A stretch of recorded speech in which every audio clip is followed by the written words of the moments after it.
In Arizona in the 1990s, Banks and Chuck Bauman formed a group called TaxBusters to battle the property tax system. They argued that the very idea of a perpetual, unending tax against the ownership of property fundamentally forces people to rent their property from the government forever. Banks and Bauman railed against the out-of-control tax and spend big government culture, which they predicted would eventually lead America to economic disaster. In downtown Phoenix on November 29 of '95, Banks and Bauman highlighted their campaign and made news history with the still famous, shocking recreation of the celebrated Ride of Lady Godiva, whose nude horseback ride in the 11th century in England was a protest against unfair and onerous taxes. This stunt not only made state and local news, but was carried on CNN and in news services throughout the world. The TaxBusters' famous Volkswagen Axmobile, which appeared all over Arizona throughout their campaigns, was the most enduring symbol of their popular tax protest movement. These and other ingenious publicity activities made Banks and Bauman two of the most notorious political activists of all time.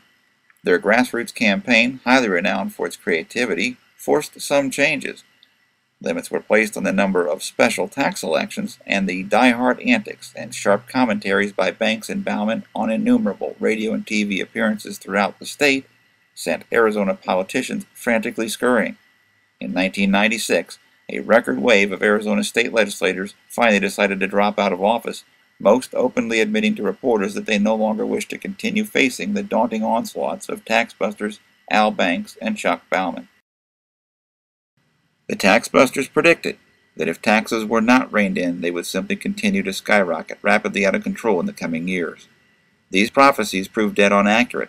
Property taxes and sales taxes in particular, along with many other taxes and fees, soared rapidly, feeding our already over-bloated and ineffectual government at every level. Banks and Chuck Bauman's fight against tax and spend big government culture was based largely on their belief that our country and our economy could not sustain this wasteful burden much longer.